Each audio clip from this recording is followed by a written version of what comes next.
clicking away. You're still there, right? You haven't gone anywhere. Yep, I'm still here, as far as I Okay. know. Right.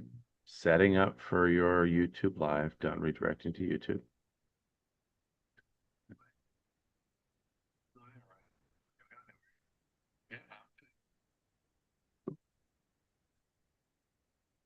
I just turned off the volume to learn how to work with that. Now I'm going to see about the recording business on this because I want to do it on this computer here on the cloud. So many, but yeah, technician should hire some teenager.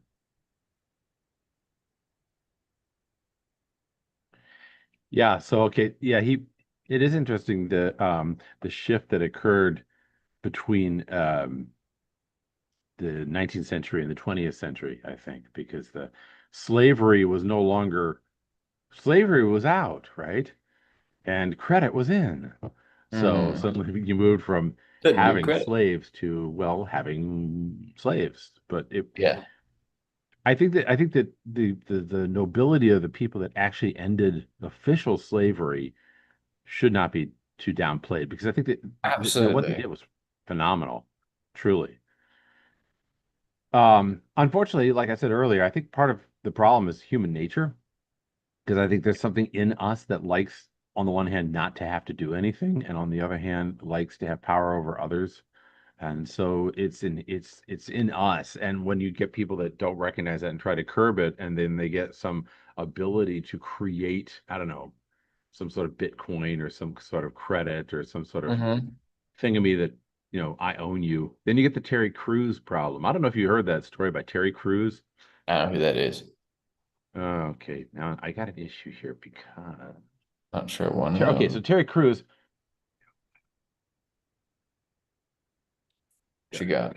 Terry Crews, big guy, right? The actor. Okay. And he was saying he was at a party at Hollywood and he goes up to this guy who's a producer. The producer grabs him in his vitals right there in front of everybody. Says, I own you. And Crews says it was horrible. It was like, it was so demeaning. And Yeah. he realized immediately that it was true because of the contracts he'd signed and all this.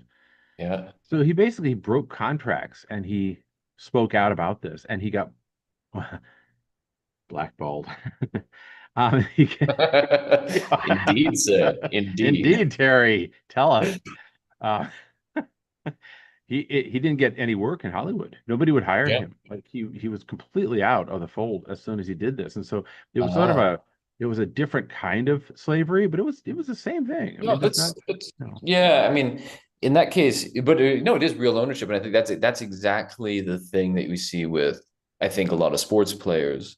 Yes, You say, well, their salary is so much. Like, yeah, but you try and do, but that's they're still golden. They might be gold, but them's handcuffs.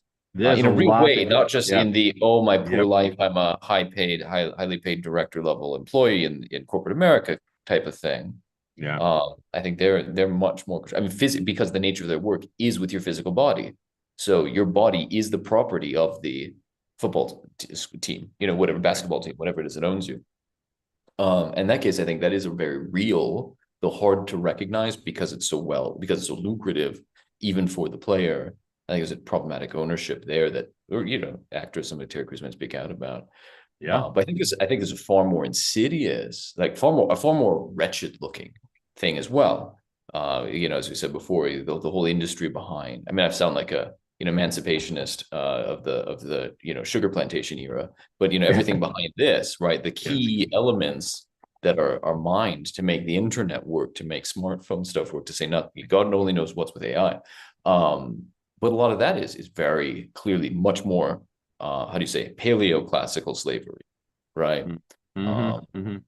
paleo liberal And I wonder, do thought. the people that when they create this stuff, do they think that way, or is that just something that is a happy accident? In other words, when you create the iPhone, do you create the iPhone thinking, "Oh, I'm going to liberate mankind," or do you think I'm going to create the iPhone, and make a ton of money, and I don't care? Or do you think or do people that create it think, "Gee, this will be a great way to enslave people"? Because I often That's wonder. that's a great question because I think in the industrial, with the first industrial revolution, there were definitely people that, like, very clearly documented. People are like, these peasants need to be put to better work. We're gonna get them off the streets by putting them into Right. workhouses and industry, make them Right. industrious, and industrial. So like that, there was a moral crusade to basically enslave people into these massive industrial factories.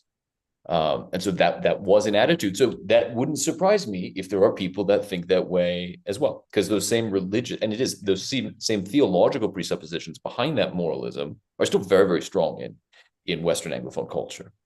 But Um, yeah, but you and go back way back in time, yeah, okay, to Egypt even.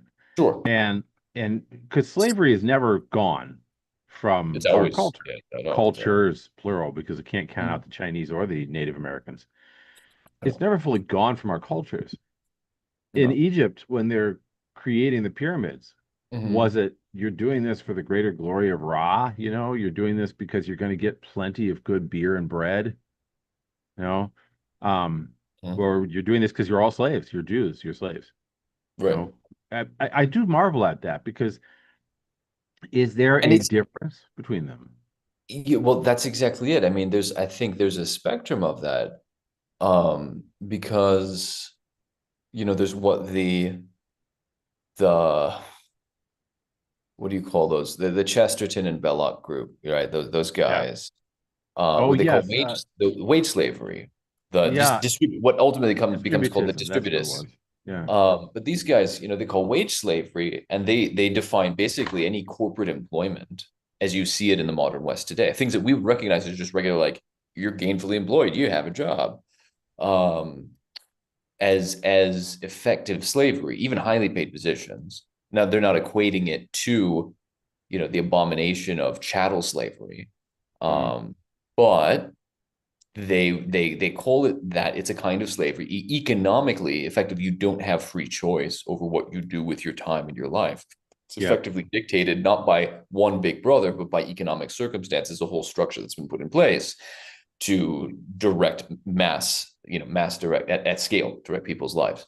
Um, and but most all the people involved in that, for the most part, willingly and happily, hi ho, off to work I go. They might think they've got a shit job, but I'm doing it for the greater glory of whatever. I'm doing it for the good of my Yeah. family. I'm doing it because if I work hard enough, I'll get ahead and then I'll become rich.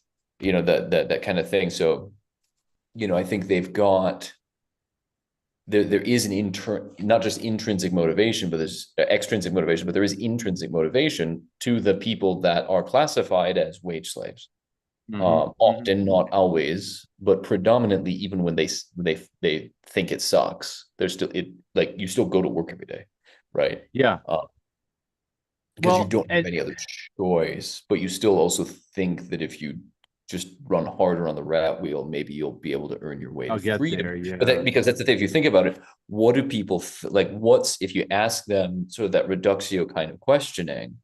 At the end of it is, if I work hard enough, I'll be able to buy my manumission, right? They're working towards manumission, where I get to retire, I get to Yep. retire early, blah blah blah. Hey, if manumission's your goal, that means ergo your current condition is slavery, right? If the goal is manumission, that means you're not in fact a freeholder. And that in some ways becomes that, what is that line out of Virgil, the ever receding Ausonian shore? It becomes that thing Yes. that's just slightly out of reach, tantalizingly so, it's just out of reach. But you hit a certain age and you're broken, you're exhausted. Maybe you have lots tucked away to keep yourself going. But we hear story after story of people saying, "Oh, I missed my calling," or "I never got to do what I wanted to do," or that famous video of stand inside this box, and don't go anywhere. I mean, what is the movie Joe versus the volcano, right? Where he finally breaks out from his his office, um, or the Truman Show. It's that kind of thing. It's like breaking out of that little mental box that has kept you going to a 9 to 5. Now, and I got to be clear, I don't want to knock the 9 to 5 entirely because I think there are people that do prosper from that, and certainly they have obligations, and Ground you've control got your to Major Tom. Tom, yeah. I'm still ground. here. Are you still Okay. there? I think I went floating off in a tin can, but I'm You back. did. Don't Yeah. do that. That's too David Bowie. He was a naughty, naughty boy. There's a naughty boy. Don't do that, boy. Now, William. So I don't want to knock the 9 to 5 too much because and there are a lot of good people too in it who do it and are Yeah, not they're not they're, dissatisfied they're working necessarily, for a living or they're you working know? for the weekend, one way or Yeah, another. yeah. Yeah, you got an anthem. So yeah, yeah. So I don't want to be too harsh on it necessarily. No. I also think that historically speaking, like you say chattel slavery, and I've heard that term frequently as in order to distinguish from just saying slavery, because of course you can have slavery of the mind and slavery of economics and all this. Chattel slavery is a very different thing. It's where you can actually Mhm. beat the guy to death if you want I to, could string you up because or call the herd. Yeah, We're gonna and send the Chinaman into the, whatever, like a kung fu, right? yeah, Just blow him up with the mountain to get the yeah, railway right, in. exactly, yeah, right. And that's no good. No, that's no That's no good. good. But I think that Chinese railway worker thing is, for my, I don't know all the ins and outs of it. And the diamond industry is sort of famous for, got infamous, a couple years back for this kind of thing or something approximating it. But my understanding is that a lot of um, the cell phone technology, the smartphone stuff, level stuff, would thereby also probably the AI level stuff, the mining of the materials that goes into a lot of this technology is effectively the chattel slavery, Oh, no Chinese worker doubt. type Yeah, of no doubt. stuff. And Sure. like not the evil, I'm not saying the evil white man over, suppressing black guys, people everywhere. Although, obviously we know who's in charge of the very top of these corporations. But just like all historic incidences, there are local gang leaders that are rounding people up Yes. and selling them off, essentially, as Yes. the local thugs that enforce stuff. Yeah. And I think that's probably, let me put it this way. I think it's a huge problem.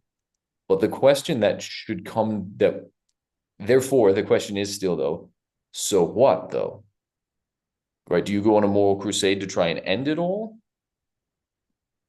I'm not saying because you should be corrupt as the alternative, but it's not, if you look at the span of human history, just basic logistics, the dangers of interventionism, it's not obviously the correct answer to say, therefore, start a campaign to bring an end to it. Yeah, because what does that even look like? What does an unend even look Bingo. like? What You does an know? end look like? As we started out saying too, is what does it look like to end it? Does that mean abolish it from the legal system so the terminology is officially it's illegal to to use that terminology, but the thing you do stays the same because human beings, and this is what you started out with, human beings by nature are really slippery. There's one sort of corrupt thing, you outlaw it. Okay, cool. We'll just call what we do something else and we'll still do the same thing. Yeah, right. Right. It becomes Jim Crow laws or something like that, you know. Right. Or I mean, just to boost ratings here. Also, look at priestly celibacy. I'm all for it. I think it's a great thing. Whether or not it should be mandated in different places, that's not the thing I'm talking about. Is in practice, for example, the bishops of Malta, or the chief bishop in Malta, Cat Latin bishop in Malta, I think pointed out something like we should abolish it because all my priests are married anyway. Like they're just not legally, you know. Yeah, yeah, yeah, you yeah. know. De facto, but not de jure. Yeah, and so it's like it's just common practice in certain places to have concubines. I'm not saying that that's an argument against celibacy, but you just change what you say you're doing, right? Or you fight people find a way around it. I'm not arguing what one should do, but I think it's important to look at the facts before rushing to a judgment and decision. Two things come to mind. One is I think that the attempt to abolish chattel slavery in America, which I truly admire, you know, the Very heroic Lincoln's people whole involved. proclamation is incredible to me. But it shifted gears after that because you couldn't legally do it. And so it shifted gears and somebody came up with a brilliant idea that you can make just as much money and do the things by getting people into financial debt. And there's this sort of rise of that business that It just occurred. became more sophisticated. And the response to that then became the focus point for people that had already been objecting to that sort of slavery as far back as the late 1700s. And I'm talking about Mhm. the people that wanted to change all of society, change it and Right. make it so we shared everything and we were all good to each other and we all acted nobly, in some far future. The Simonian socialist types. Yes, exactly, exactly, yeah. And I think that then began to take off in some good. I hate to say this because I don't like to say anything good about communism, but but it began to Yeah. take off in a good way to some degree in America with the tent revivals and with the founding of these ideal communities like New Harmony I just found out Yeah. about, or Shakertown, Oh, you sure. know. Um, and I don't find things wrong with that because I think those people really were trying hard to live in a communal way, much like an abbey or a priory, try and live in Yeah. a communal way that was authentic, that treated everybody else decently. But Right. there were those also elements who said, no, we got to fix everything at the root. We got to change the fundamental fabric of society and throw Molotov cocktails and assassinate people. And that's the type that we're seeing now in real time who are still operating under this premise that somehow they can fix things with their fists. They can fix things with their Molotovs. Yeah. Um, Yeah. and Yeah. yeah, and that's worrisome. That's very worrisome to me. Um, Yeah. The ideologue is always. but the thing is that they have a legitimate gripe, and that's where it starts is a legitimate gripe. I got Well, a legitimate gripe, right? yeah, no, I think it's true. I mean, a lot of what Martin Luther said against the structures and practices of the then, you know, Roman Church and that hierarchy at that time, pretty right, right? His theological ideas were a bit whack, but his criticisms of the church structure and practices, policies, not wrong. There Yeah, were a lot of bad, naughty things. yeah. Karl Marx's most of his, or at least many, I haven't enumerated them, but many of his criticisms of industrial capitalism, you're exactly right. They Those were are big spot on. problems, Yeah, right? yeah, yeah. Um, yeah, that does not mean therefore Lenin, I mean, but people can criticize rightly, and so it's, you don't also just I think there's a danger, and one that you see especially now. I always, whenever there's more extremes, at one end, the danger is to say, well, to oppose those things, we go even further Yeah, right. towards this way. So, like, when fascism is a problem, we all become commies to fight fascism, or all contrary-wise, right? The communists are taking over the country, so you all Well, join the become Nazi fascists. party. Yeah, right. Um, or it's criticisms of industrialism, so you all become socialists. Criticism, free love, whatever, so it's just you go all the other way, all in one way or the other, right? Marx is bad, so therefore we just go super super pro. Yeah, essentially you go chattel slavery, corporate is, corporation style, absolute pilfer Yeah, your filthy black guts out capitalism. because it's red versus blue. It's always thesis and antithesis, right? There is no Yeah, gray area at all. And maybe that's what right. I get pretty anxious about that whole idea. It may spring from a desire for a silver bullet, a desire for an easy solution to problems, especially the problem of the human heart. An easy Mhm. solution. Something Dostoevsky frequently pointed out, there is no Oh, easy absolutely, solution. that's a great. No, Yeah. there's no easy solution. You can't just go murder the landlady and fix You everything. must go to gulags. Yes, you. Go Hey, that's to a clip. We gulag, can cut read the that part right Bible, there. Um, repent of your sins. but it Okay, what brings does up the that look second. like? It looks like repentance. Yeah, right. Yeah, yeah. All right. I love the smell of repentance in the morning. Um, but it brings up the second thing that occurred to me is that I think the issue of slavery, like so many issues, is an issue partly with an economic system or a social system that acquiesces to it. But I think it's a problem with the human heart. It's a problem Damn that right. it has to find its solution in the individual person beginning to take account for their own behavior. Because, if you look at Rome, which was they were a pretty high slavery society, for all their glory. Um, you had individuals that treated their slaves as though they were nothing, as though they were just objects. And then you had people who treated their slaves very decently, and actually allowed them to earn their own. manumission. I think that was the case with, I think it was Pliny the Elder. There's a famous thing with Pliny, I think, where It's so he actually familiar. had a scribe that was a slave who was, for all intrinsic purposes, his partner. They worked together, and when Pliny the Younger records him rushing into Herculaneum to document what was going on, I think he wrote something about how the slave just went right with him. Wasn't told, just went, because that's what you did as a member of the family. Right. That kind of I thing. mean, Samwise Gamgee. Ah, interesting. Yeah, Samwise interesting Gamgee. one. He's Yeah. he's Frodo's slave, but not necessarily in a chattel slavery sort of way, but he's very much the dependent of Frodo. Yeah, yeah. And he waits on he waits on his His master. master, right? Master And Frodo. That's a he's that's an interesting thing, Cameron, because that has I have seen that brought up in recent scurrilous papers from the Tolkien Society and other places, where they're doing all their DEI bullshit this on the regular dark, basis. But that is but orc. one of the things that Yeah. one of the things they're bringing up is how Tolkien was pro-slavery and how if the Sam and Frodo relationship is not homosexual, then it is a master and slave relationship in a bad sense. Like this is terrible, how dare Funny he how they advocate put it? those two together is I know, indistinguishable. I know, I know, But I never know. mind that. Sorry. Yeah, BDSM right. content, Nothing to filtered see content. here. Nothing to see here, folks. Yeah.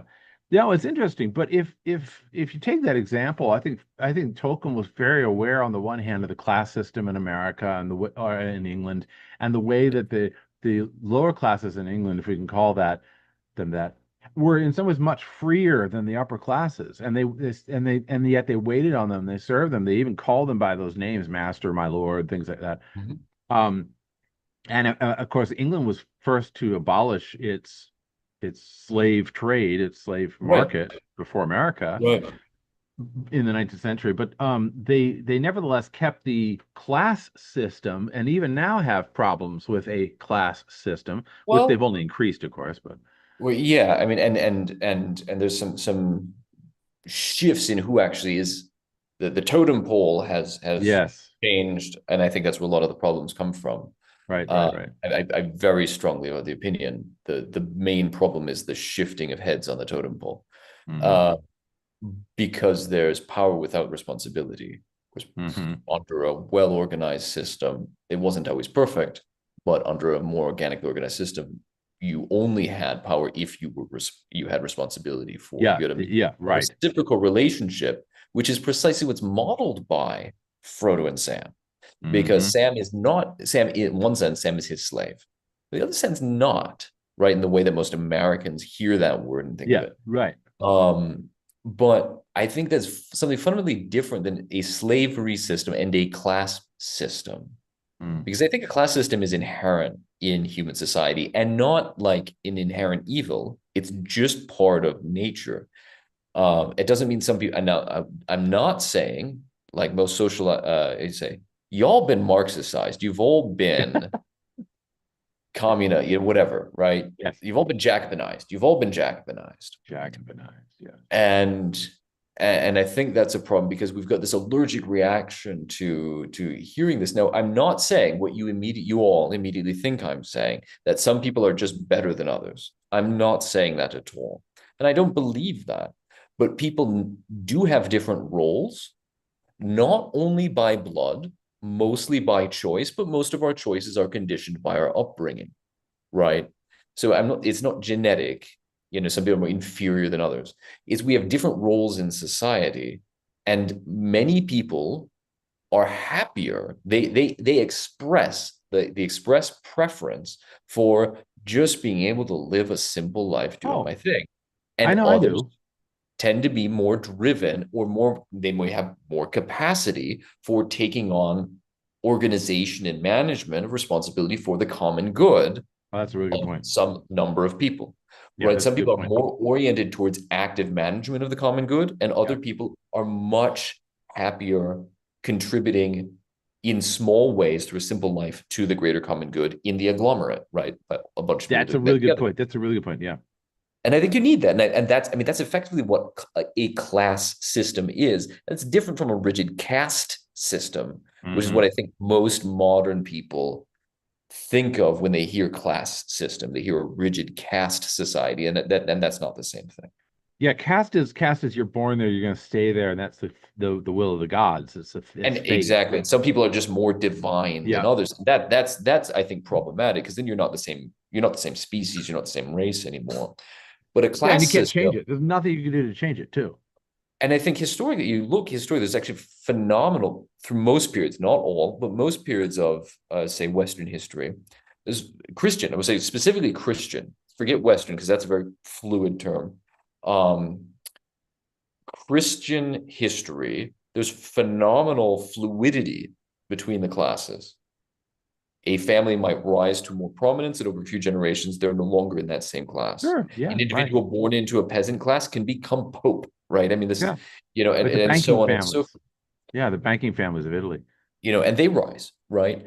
And so you've got actually extraordinary fluidity because it was highly fractionalized and Mm. localized. This is what Tolkien, just to bring back, all of this is a roundabout way to going to Tolkien's defense, to explaining what Tolkien I think would say is you got to look at Farmer Giles of Ham and the opening lines Uh, of Farmer Giles of Ham because that's his most explicit political manifesto. Um, is that Farmer Giles of Ham, he talks about how, he says a couple of interesting things. One is way back, before the time of King Cole, right? This is, he puts it just before sort of noted history in British lore, that when this island was happily divided among many kingdoms, right? Instead of mhm. the United Kingdoms, happily divided among many kingdoms, and there were so few people, or you had these smaller entities of administrative governance that most people were distinguished, right? When you have a smaller unit of society, a smaller governmental like microstate, right? If you get super microstates, polities of some sort, um, if you've got 100 people and five people are like the most highest ranking, one guy is the local king, and 5 to 10 others are in attendance. That means 10 to 15% of the population is the upper class, is nobility, which means within however many square miles, you've got thousands of people that are high aristocracy, Ah, right? In a very yeah. small area. Just because of the sort of the law of concentration of things. And so his ideal is a much more fractalized society. You can have diverse classes without rigid caste simply because it's closer to every man being a king in his own castle Yeah. in a certain way. And I think that's much more his ideal I never um I never thought right before history. that those two stories go together of Farmer Giles of Ham and Smith of Wootton Major, that they're almost like Hmm. dual stories. I never thought about that before. That Yeah. Giles is that story of just an average, poop slinging farmer rising to power and rising to the level of king eventually because he does certain deeds by accident or virtue, It falls into his lap. falls Yeah. into his lap, right? And then you've got Smith, who ends up being this natural artist and this natural Mhm. elven chosen character who Mhm. passes on a magnificent craft of baking to the next generation. And he's not a Mhm. king, but it's like he has an innate talent rather than an accidental talent, if you will, Right. for being aristocracy, for being noble, and Yes. becoming the sort of the leader of his community as the lead baker, I think he's called, or the master baker. Right. The, The master right. baker. Yeah, and I think that Tolkien seems to have suggested that loose conglomeration that existed in the past before, as you said, a United Kingdom, was a much more ideal thing than the unity that was made by the act of, right, the act of Parliament Right. that so did in things like Scotland and the like. What a parcel of rogues in a nation. It does raise a bit of an interesting thought experiment, which I have never done before, and I just thought of it now Hmm. to think, what if the United States had never become the United States? We're at 250 years at the United States, which is chicken feed compared to some countries. I know that, but it's nevertheless a milestone. And you know me, I'm unabashedly proud of my nation, and I like, fireworks, and I chuckle at all these people that like, paint their bodies and have an eagle on their shoulder. I just love that. But what if this nation had never chosen to go that route? What if the whole Federalist Papers had not worked? Or what if the idea to unite against the crown had failed and they've been cut off and kept as individual states that then, as they progressed westward, if they progressed westward, would have been individual states under the crown even? That's a Mhm. really, that's an interesting thought experiment. I mean, Um, what's if I can piggyback on yeah, that a yeah, little yeah, bit, please. an important perspective from your neighbors to the north or west or south, depending on what borderlands you live on, because Canada's south of Detroit, uh, is is that there were a number of states, colony states, that didn't go along against the crown, and we call it Canada today. Yeah, they got the invitation, but it's often, I think, having grown up in America, most Americans, I think, tend to think of, well, there were just 13 colonies and they all rebelled. Well, actually, there were a lot more. There were many more, both to the north and to the south, and that were to varying degrees invited into the party to come and sort of become this other project. And they said, actually, no, no, no, thanks. Um, you know, some of them for obvious reasons, because they were, in fact, one of the grievances, looking at Quebec and the French Catholics. Um, Yeah.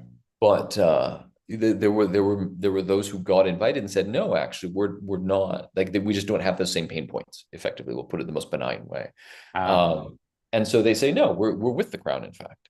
And then there were little border skirmishes, right? There was a war with right. Canada at some point. Yep. Uh, Yep. and and you know, and then a round two with the 1812 thing, which was very short lived. But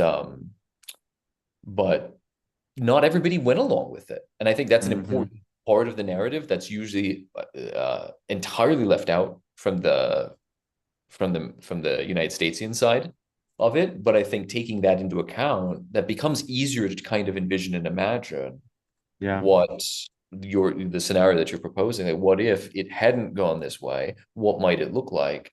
I think it's important to take into account that there were some polities that didn't go along with it, and or that there was a movement within them that was actually, there were in some places in Canada, there were the Revolutionary Party, and they lost, right? They were suppressed. There were a few riots. It was put down, and it didn't go anywhere beyond that. Yeah. Whereas, in Massachusetts, it very much became the spirit of the land. Yeah. I'm okay. It may be the prejudice of the now.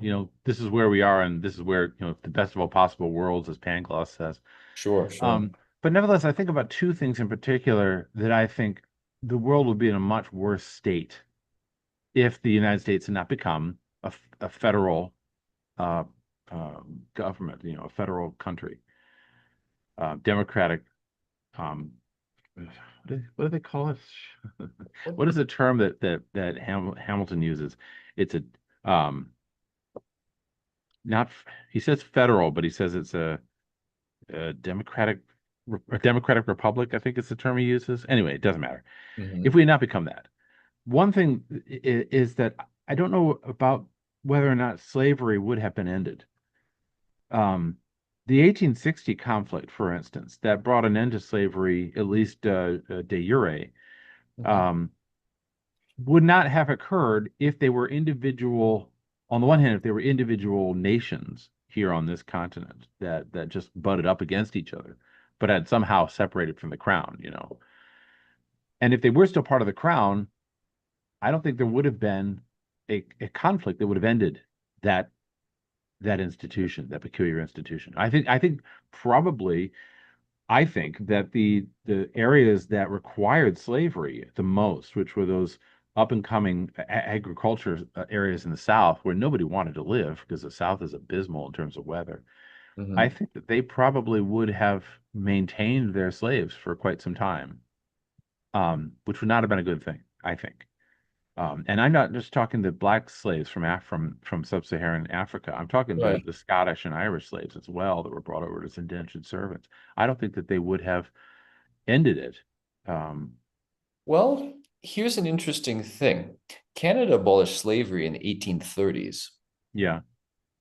So the states that remained under the British Crown abolished slavery earlier. The laws were passed in like the late 1790s and then officially came into effect. Like people got on, yeah, how do you say, became compliant, right? Compliancy was effective by 1830 something. And I'm just doing a quick search to the south, is that the Caribbean was mostly emancipated. So slavery is officially illegal in 1833, 1834, 1838, depending on the islands. Haiti was 1804, and the French Caribbean was a little bit later in 1848, thanks to probably in large part thanks to the back in the home country revolutions of 1848. But Dutch and Spanish again around this time, Spanish a little bit later, 1886. But so the Spanish lagged, but the rest of Anglophone and Francophone North America, looking Canada and then the Caribbean, actually seems to have legally abolished slavery long before the United or Confederate States Hmm. got around to the project. So is it possible that um, the abolition of slavery might have occurred earlier if the states had not split from the crown, but were still under the legal jurisprudence of, Parliament? So Right, because it Parliament was had the passed a British law. Parliament that passed Yeah. the law. Which of course does raise a question, would Parliament have passed that law if there was still so much interest in keeping slaves in their colonies that needed them, so to speak? I Um, wonder because but here's the interesting thing. If there wasn't representation from those states in what became the CSA, um, the chattel supported agriculture, the what became the CSA, if there wasn't representation in Parliament, it probably would have been abolished. If there was representation, which is what the revolutionaries were, one of the was things about, yeah, revolutionaries were about, then yeah, you'd have had a big pro-slavery party from the colonies yeah. in the Carolinas, essentially, I think it would have and been very extended difficult. area. I think it would They be very would have difficult. strongly resisted it. But I'd be very curious to find out what was, if any, resistance in the Caribbean, because that was a much bigger industry, like international industrial structure.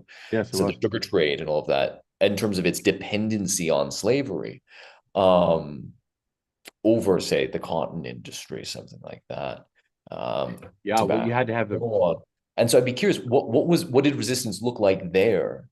Because or was it just like sit down and shut up? We're getting rid of this, and you don't really have a say. Um, but here's an interesting thing: what if the southern states, we think of the South, would have fought to keep slavery? They would have found themselves facing not Lincoln and the states in the North, but the whole British Empire. yeah, right. They would have been the intransigent, non-compliant party against the global Yeah, empire. yeah. That That would have probably would have been been more swiftly resolved. yeah, probably. And they probably would have knuckled under legally before they took up arms because that's a It just pretty obvious wouldn't mismatch pay. right there. Yeah. I know that the revolution that occurred, I think, was in Haiti, right? With Mm-hmm. Toussaint Louverture, I think his name was, That who sounds led familiar. is that right? Who led the violent revolution there in the island. Yeah. That was the resolution of slavery there. But that was a French business, if I remember right, and not an English. And the French were a lot more stringent with their slaves or the French crown was stringent than the English were. Hmm. So it may be the case that the slavery was abolished earlier, maybe, but um, it's just interesting how history falls out that way because uh, the revolution led to America having to deal with its own problems, and then that led to our having to deal with what, the peculiar institution that was left to us by George, as it says in the Declaration of Independence. Um, Mm-hmm. yeah, so I don't know. It's just an interesting question to me. I can see a sort of science fiction, one of those Harry Turtledove science fiction rewrites of history, where you have Hmm. a separate series of nations that butt up against each other, and some in the South have the slavery, and those in the North don't. And maybe the whole thrust of the story would be that as you move westward, you actually have more violent conflicts than you did even in, I believe in Kansas and the like. You had actual nations that were being formed that were fighting each other. I think that's really fascinating because if we were to continue that hypothesis, slavery aside, if they all stayed under the British Crown, then the Louisiana Territory, which France had obtained from Spain, would have stayed in the hands of France. Let's assume the French Revolution still happens, Napoleon still happens. Everything west of the Mississippi, practically west of the Ohio, would have been part of the French Empire, Yep, yep, sure enough. possibly If it wasn't taking, about the Spanish Empire, the right, Texas and California business. Yeah, right. right. That's an interesting thought, isn't it? And then the whole Well, I South mean, and Central America could have gone very differently because you wouldn't have a James Monroe and his puppeteering doctrine of puppet states and yes. all of that down there. You would have had Napoleonic, probably something similar, right, to overthrow the Spanish influence down there, but it would have looked very different. It wouldn't have been Simon Bolivar, it might have been somebody else, Yeah, um, with right. different inclinations. That would be very interesting to know Yeah. without like massive cascading effects of this. And that leads me to the second point, which is there are other things that happen later in history which would not have happened if America had not become a nation. So, for instance, like the inflow of refugees to America, America opened its doors because we needed to have people, we needed to have manpower to build the If nation. And so, you're going to drive out the red man and fill up those planes, you better get yeah, bodies. yeah. And so they, It's a and semi-cynical way to look at it, but I think one that's not invalid. yeah, it is cynical. We were just the most recent Native Americans to drive out the Native Americans. So, can't Well, yeah, I mean, let's it's be not. honest I about mean, that. let's be clear. It's not as though the Hopi and the Ojibwe were like sprung from the soil there and never did wrong to anybody Yeah, either. right. The Um, Comanche, the Comanche didn't come in with lollipops and rainbows. I've got a great real estate plan for you guys. You yeah, go to the cliffs, we take everything else. So anyway, uh, I think that had that not happened, there wouldn't have been a haven for a lot of these nations that did end up suffering a great deal. Germany during the Revolutionary period, and Russia during the pogroms, and all the right. smaller states of Czechoslovakia and the like, and all those people that were displaced during that chaos in the 19th century, which the more I study it, the more I realize the 19th century was a mess. What a A mess. hell of a time. My Yeah. God. So all those people that were displaced during the 19th century that came over to America and began to build not just the cities, but like you said, the plains areas, and began to pioneer westward. That wouldn't exist. That wouldn't have happened. I think that had they Well, been separate nations, for instance, it probably wouldn't have happened. And had they been still under the crown, I don't think it would have happened. did they I, move? I wonder. I mean, it wouldn't have happened in the same way, but is it fair to say it wouldn't have happened because a lot of people moved to Argentina too, and a lot of people moved to Canada. I mean, yeah, well, just look at like actually the immigration patterns to Canada aren't that dissimilar from yeah, much of the United States in terms of looking from Germany, Ukraine, the Russian pogroms kind of stuff. French and Germans, like they're going, certainly the Irish, right? The Irish came just as much don't to want the Irish. right? Um, and they go and settle Ontario just as much as they come into parts of New York and Boston. Yeah, Um, and a lot of I actually bouncing back and forth between the two, deciding on which place to kind of make home. yeah, Obviously, south of the whatever line, it tends to be a more hospitable climate, depending on what you want to undertake. But yes, but yes, it's and I like, think that but if it were all British North America, I guess is the point of if it were all British North America and there was no independent United States, it I assume that the same migrations would have happened. They might have looked differently, local policies, but then you might not have had the big land grab opportunities that true. the U.S. federal government ended up using to populate the Yeah, recently acquired yeah, territory. yeah, yeah. And that leads me to the other cascading effect, which is that when the great conflicts of the 20th century occurred, I know America can't say, "Oh, we won that war," because we didn't. We contributed a great deal to the outcomes of both World War I and World War II. Absolutely. Had that not had the nation not existed and still been under the crown, I don't think that that would have happened. I don't think that they would have contributed in the same way. I think they would have contributed as members of the crown. But this is the thing that's really fascinating to me that as much as I do have problems with things like credit slavery and the rapacious nature of many corporations, I also see that it was the corporate thing in America that allowed America to become the dynamo that it became That's very that could true. then oppose certain things that other countries could not do. That's very true. That is You know, very, and very true. and I don't know. It's again, it's a sort of a Faustian thing, Faustian bargain. Like, That is do a you Faustian want bargain. somebody to oppose the rise of this insidious business, or do you want people to stay in um, a bucolic state of life? I don't know. Just it's interesting to me. It's interesting to me. Well, here's an interesting thing. I think it's worth examining and not advocating, but worth thinking about it. Because you bring up an excellent point about American corporatism, the private entrepreneur who just busts through independently funds. They get the beg, borrow, and steal to get their money through whatever nefarious Yeah, means they got it.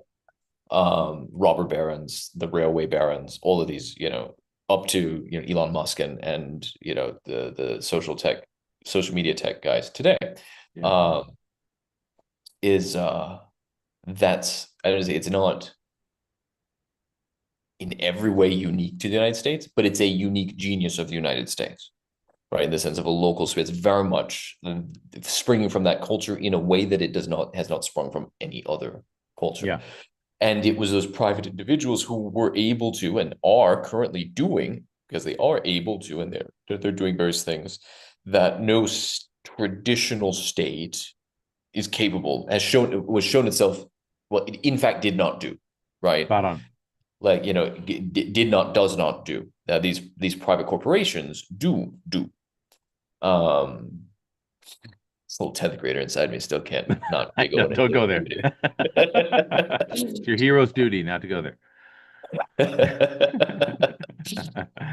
I just let that out. Um, what's isn't Saruman? Isn't that exactly what Saruman is? A private Okay. entrepreneur. Oh yeah, no, very much he is an Come entrepreneur. on, No, I agree. Gandalf. Gandalf, just I think about it, agree. Gandalf. We can do this. We can do the hobbits. You've been spending too much time with the hobbits. They eat everything, They cats, smoke too much dogs. I weed. don't know, smoke too much weed. They're eating up the Shire. They eat 5, 6, 10 meals a day. It's not Yeah. good for them. They're not good for it. We got to wipe them out. Let's get that ring. Yep. Doesn't have to go to Sauron. We give it to Sauron for a little bit. We take it back from him. It'll be a bargain. It'll be a deal. We could do Well, I it. mean, he even says at some point he says I a got a troop. I new got a bunch of troops. It's not even slavery yeah. because I built them in a factory. It's okay. Yeah. I mean, Economically advantageous. he even says a new era is dawning on in Middle Earth. A Novus Ordo Seclorum. Yeah, yeah, yeah. Right, like the Which, by back the of the way, dollar is bill. as a side note, I found out that actually was 1935. Yeah. I didn't know it was that Really? young. Yeah, 1935. Wow. Franklin Delano Roosevelt. Yep. Yep. The whole pyramid with the Well, all-seeing FDR, he's a eye. sick bastard. Oh, I know. I know. I have so many good things to say about that guy. That guy. But 1935, very recent. And yes, it Hmm. was connected to the Masons. And yes, he even says, he's actually saying, will the Catholics object? And they went and polled the New York bishop, and the New York bishop said, nah, it's okay. And so they put it on the bill. The New York bishops. I know, who at the time apparently was, I have no idea what you're talking about, but yes, you're right. Ah. They said, no, Yes, I Steve. have another. Thank you. Gosh. Yes, no, it was quite surprising how young that was. But yeah, the whole Novus Ordo Seclorum thing that was coming to light. And back to your other point, yeah, Solomon, he's definitely an entrepreneur, definitely. I mean, Um, so if we project an alternate history, future history of Middle Earth, yeah, alternate future of Middle Earth, where Saruman actually, like, people lighten up a bit, they get progress, they move ahead, they're forward thinking. they all get He Palantir. gets Everybody gets a Palantir for everybody. everybody gets Palantirs for everybody, Palantir on everybody, Palantir on every desk. Absolutely, it's a smaller version. You can You put it would in your pocket. have you would have Pocket Palantir. That's got cash. Hey, that's an idea, Pocket folks. Palantir for every whatever. Still gonna work that out. We have a great marketing department, right? You get the Tooks on board. They could be the local And managers, and the managerial Sackville staff Bagginses and the Sackville of the Bagginses. They right? Sackville Bagginses, bags, sacks. There's a whole lot yeah. marketing line there. Tote bags, put on tote bags, But I and mean, even it does. a Palantir in He every pocket. has But that. he does, right? What if that just moved forward? He could propel the Shire into the 20th, nay, the 21st century, because pocket Palantirs, Palantir in every pocket. And then you'd have the the the Saruman Foundation, right? The Ah, many yes. colors, the Rainbow Foundation, the Saruman of Many Colors Foundation, that would be helping out the poor people in Harad to civilize them, put water pipes in all throughout Harad, they could mine the rare earth minerals necessary for the pocket Palantirs.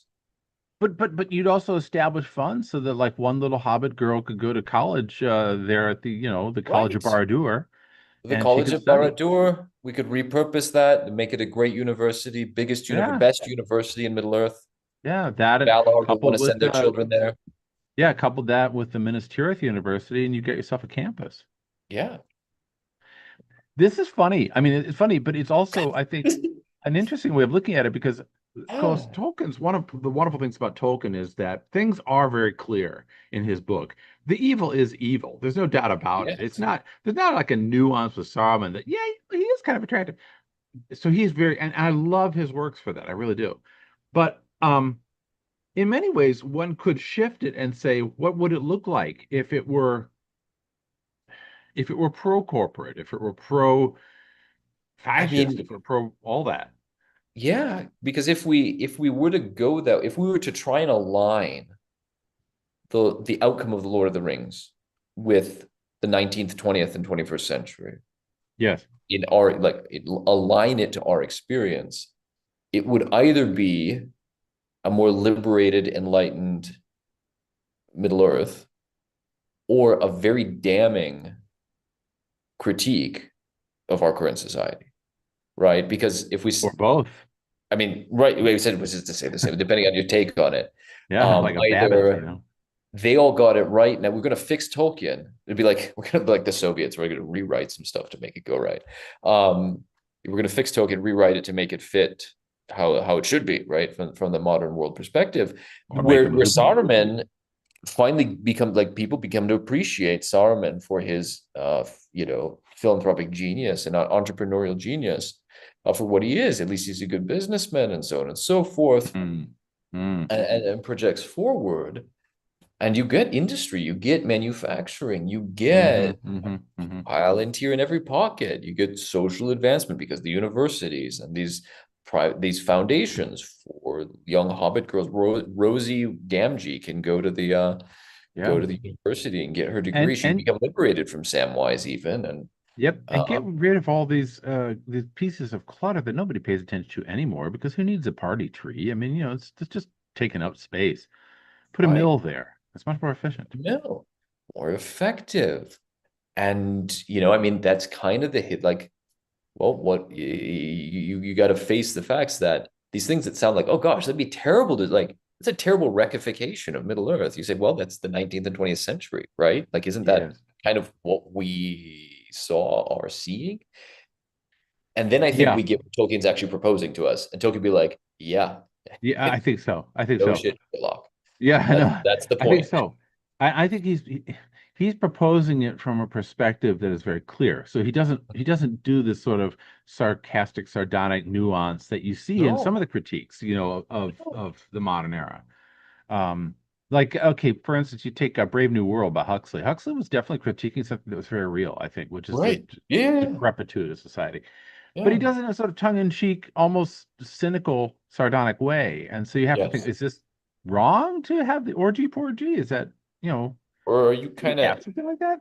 it's wrong, but you kind of like it? I mean, Yeah, yeah, yeah. that's what a lot of the Um, crepuscular movement was like. In Europe, these sort of that literary things suck, but I'm going to kind of melancholic and sardonic about it at the almost same. hedging your bets, almost. It is almost hedging your bets. Yeah. Yeah. Yeah, Yeah. whereas Tolkien's like, no, this Yeah. sucks. And so he writes about it very clearly that this Hmm. sucks. And now this is a really fascinating thought, going back to our slavery business, right? This is a very Hmm. fascinating thought because here we are living in an era where we are, when was 70s, was that right? When the last book was published, the last trilogy was published, I think 72, something like that. Something Does like that that. sound right? We are living now 50 years after Hmm. that.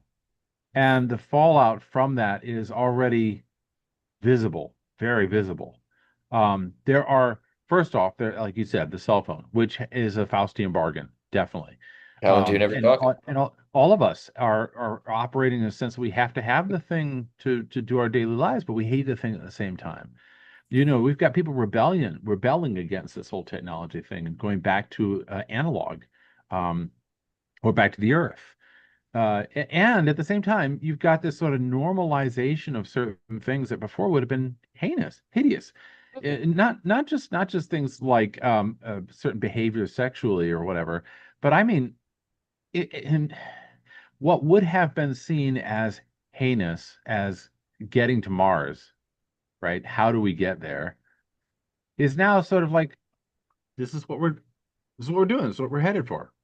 Yeah. We're attempting to do it. Yeah. Or Um, the fact that because of corporate government contracts, the company called Palantir is literally in every pocket. it literally is. Yeah. Yeah. For those who don't know, Palantir is a government intelligence agency that's privately run and basically spies on anybody they feel like and feeds the information to the powers that be with weapons in the federal government. And there are other companies, so not just that one, but they chose they chose the name Palantir very expressly Very because intentionally. we are doing that. We're doing the Palantir and we are the Palantir. We want to be the Palantir. And Denethor just is misunderstood. And in some ways, it shows it without any sense of irony, which I find odd. No, yeah. It was like I mean, there is like it hasn't gone anywhere commercially yet, but 15 or 10 to 15 years ago, there is a Soylent Green brand. Like there is a company Yes. that is doing Soylent Green, and they're calling it Soylent Green because they think it was a good idea. No irony.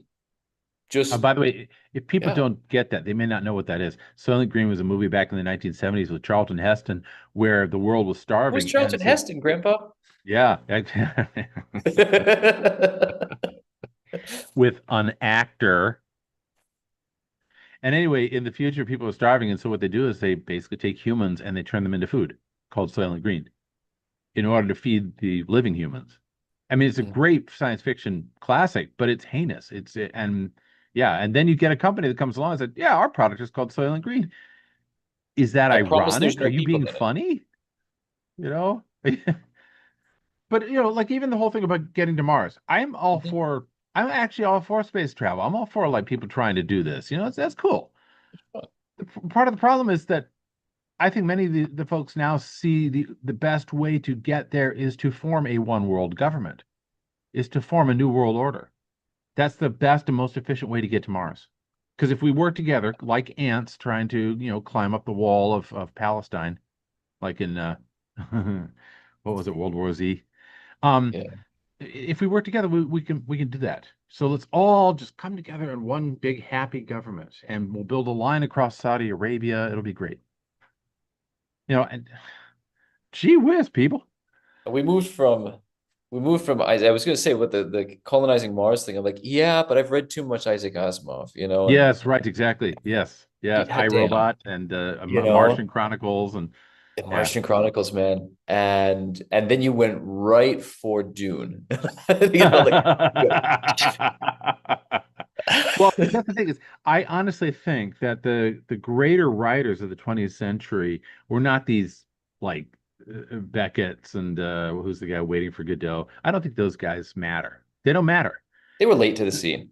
They really were. The guys Yeah. who really matter and the gals who really matter are the ones who wrote these powerful works that either explicitly or implicitly critique what was happening in the 20th century. But all of them, like um, Brave New World and 1984 and Dune and I, Robot and Martian Chronicles and all these things, they're all critiquing it with a very dark vision. Like this can't be defeated. This can't be stopped. I don't see Frank Herbert having any solution to his problem, of the rise of Muad'Dib. I don't see it. There's no solution. It's going to Mm-mm. happen. I don't see any solution to the savage in Brave New World. He kills himself in the end. Sorry, spoiler. And there's no solution to it. This just happens. The only one Yeah. who offers a solution, strikingly, is Tolkien. I, Yes. that is really remarkable to me in the 20th century that he's the only writer who was critiquing what was going on, who offers any real solution. I mean, sort of you could say Lewis and his space trilogy kind of does, but not really. He's exploring theological principles. He's not really Yeah, writing about right, modernity.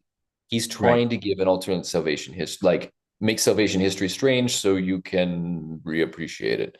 Yep. Um, Martian Chronicles and some of those cities in flight. I'm trying to think of all these other sci-fi books that Hmm. I Hmm. read back when I was a wee lad. Yeah. Um, They bear up under they, rereading, by the way, many of them. yeah. Um, the close. I mean, it will even like you take something like Fahrenheit 451, which is a lot Yes. like I think it's in the Martian Chronicles, the ending, one of these other short stories. Otherwise, where like the solution, on Mars anyway, they are. The native Martians are all gone at this point. There's this family essentially that's out there, and they, culminates with sort of burning a map of the Western Hemisphere or some such or whatever, and they kind of reestablishing life as they look up and they see or they hear somehow, right, there's pops and explosions all over the surface of the earth, and the implication is that catastrophic world Yeah, it's full ending, scale war. World Yeah. War III happens, and well, we're the new Martians, we're the faith, not even like faithful remnant, but like we're the leftovers. Yeah. um Same thing Fahrenheit 451. You go out and you memorize a book, you become a book, man. It'll be all cool, calm, cool, copacetic, and the nukes drop on the city, and it's the end of the book. So, like, presumably a few of us maybe survive. We grow a third head. I don't know, but like again, it's just the leftovers of human society to Yep. try and rebuild again. Presumably after going through many revolutions of Piggy and sucks to your Asmar. What's that called? The kids, schoolboys. Lord of the Flies. Yeah, Lord of the Flies type Yep. cycles to sort of build civilization again. Which, yeah, which Lord of the Flies has a That's similar the closest they solution. get to a solution, right? It's the Yeah. closest they get to a Yeah. solution is like, well, you kind of gotta, Burn it shit's all gotta down. hit the fan, and a few Yeah. people are gonna survive, Yep. maybe, and I don't know what you do then. Repeat the cycle, I guess. Well, you see the same thing in Canticle for Leibowitz by Walter Miller Jr., which Well, is I a guess great, that's it. great novel. Great I novel. love But it. Great critique, it's that cycle. It's just you but you burn it down and then it comes back, and then you burn it down it's and the it comes same back. damn thing over again. Yeah, right, right, right. Whereas And I think to Tolkien some doesn't. degree, Tolkien does that to some degree, because he has the different ages where you're facing things. But I think It's he's different. different. I think it's fundamentally different because he's not naive about the fact that humanity, whatever the races are in Middle Earth, right? He's writing about humanity. The same problems are there in every generation. You've got to deal with these things because it's part of human nature. Like you said, it's in the human heart. Hmm. But it's not like the same damn cycle playing over and over again, and there's no escape. It's, yep, these things are, I got to weed my garden every year. But it doesn't mean I stop growing crops. That doesn't mean just burn the whole damn thing down. It's still fundamentally a story of hope, and yeah. So I think two things on that. One is I think that that the whole creation of the cosmology that occurs in Silmarillion is fundamental to that, fundamental to Mm, the difference, okay? Because I think that yeah. Tolkien, from the get-go of the Silmarillion, is saying that we're not the only world that is. There's a greater world of the gods where they're good and they desire goodness and they offer a place for people to be that is a good place to be. And the intention of the creation of Middle Earth was a good intention that was screwed up by a evil force, but it is a good intention. All the other novels that we mentioned, they start in the human realm and they end in the human realm. There is They no can't solution break to out the, of it. they can't break out of it. There is no alternative because there's no metaphysical. There's no escape, no There's exits. no Whether it's escape. Sartre, it's all Sartre. Yeah, yeah. I mean, and you see that even in things like some of the stories of the World War II people, Elie Wiesel's Night, or the Catch-22 or the Catcher in the Rye, and all these stories, they're always Yeah. located in the human realm without any reference to a beyond. Now, I There's no will say there are some transcendent. authors that do that. Like Willa Cather, for instance, has great, Well, she has a great idea that there is something beyond this world. And I think that to some degree, you see that in The Wizard of Earthsea, for instance, and maybe even slightly in the Chanur series by C.J. Cherryh, but none of them are as explicit as Tolkien, who really creates a whole pantheon, it's like a surrounding bubble of this there's of a this Middle real Earth. cosmology and not just a vague idea that Yeah, there's something right, bigger out there. right, Yeah, yeah. right. And the other thing I think that he does kind of tangent with that is that he creates in his world noble characters that are unalloyed with the hideousness that he sees in the modern world. And that's Yeah. something which really is unique to Tolkien because most of the 20th century writers are edgy, they're edgy. Their characters are like noir characters like Sam Spade or something, and they have a dark past and they've done horrible things, they've eaten human flesh or whatever it is. Um, and so there's never a character that you say that's what a human should be. That's what we should Right. strive for. It's just like in Elie Wiesel's work, humans are just awful. There is no solution to that. And so, if that's the case, if we are just awful, why not just let the bastards control us as slaves? Why not just drop the bomb now? Because there's no Maybe point for us to that's exist. It's like well, the Matrix. maybe that's the point. I mean, subtly, whether the author's intent or not, maybe that's subtly the intent of the work is. I mean, this is where there's, I think, a huge a the Marxist, particularly the Gramscian stuff, Anthony Ah, Gramsci's genius here is yeah. that those kinds of works serve specifically to placate the slave into a slave-like condition, right? That's Because the interesting. fundamental supposition is fatalistic, and humans are trash, and so you should stay in your trashy condition because the best you could hope for is that the nuke drops. Wow. Hold on a second. Pause. Don't say anything just for a minute. That's a phenomenal statement that you just made because that explains something that my nephews and I were talking about just recently.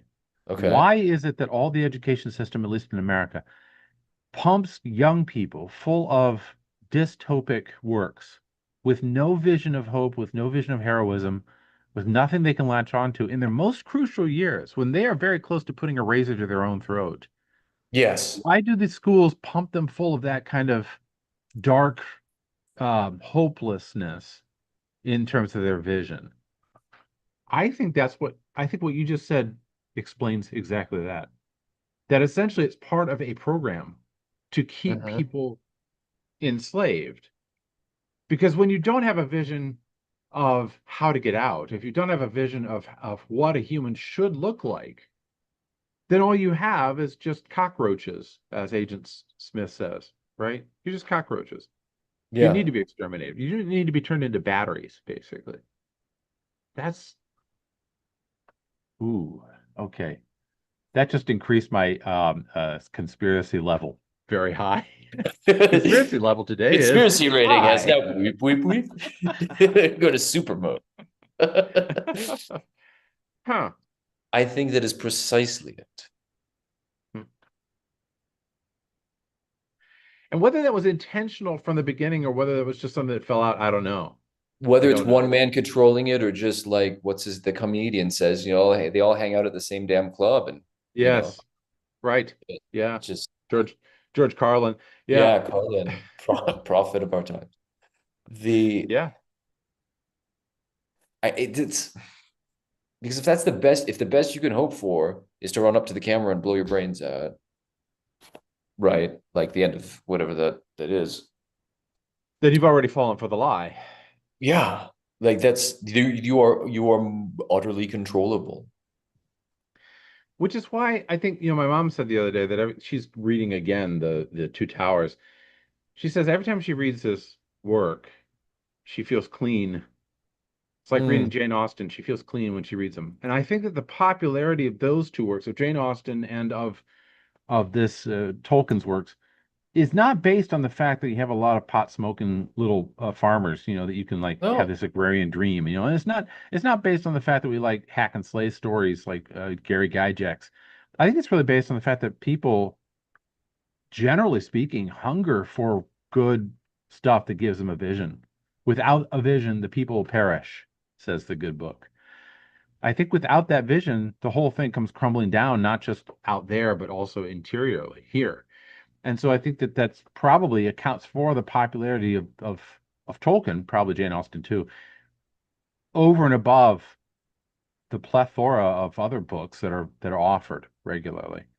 Huh. hmm I love the old guy. I know every time I go back to him, I find something new, and it's like this guy.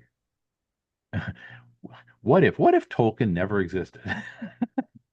It's like one of those what ifs that I play with occasionally. I think that his influence has been powerful, especially in ending what I consider to be the worst kind of slavery, which is the mental or spiritual slavery. It's a yeah, far worse slavery, I think, than even chattel slavery, yes. because I mean, you are your own prisoner. if I may, this is what Bob Marley was all about too, right? And some of that movement involved with reggae is alternate resistance to that kind of thing. Huh. I think pop culture reception of it has shifted in much different direction, but a lot of the early movement was to try and reclaim spiritual sovereignty in the face of ongoing, if not legal slavery. But it's neither here nor there. That's Interesting insight. fascinating stuff. Sort of the philosophy behind early reggae, Hmm. that whole movement. But Hmm. the Hmm. Tolkien offers a cosmology which gives the foundation for a solution. He also, I think, is not he doesn't give a prescription because he can't, right? One can't give a universal prescription because universal prescriptions are the very nature of the problem. This is the Yep. one size fits all solution, real quick silver bullet, is only going to get you into another problem.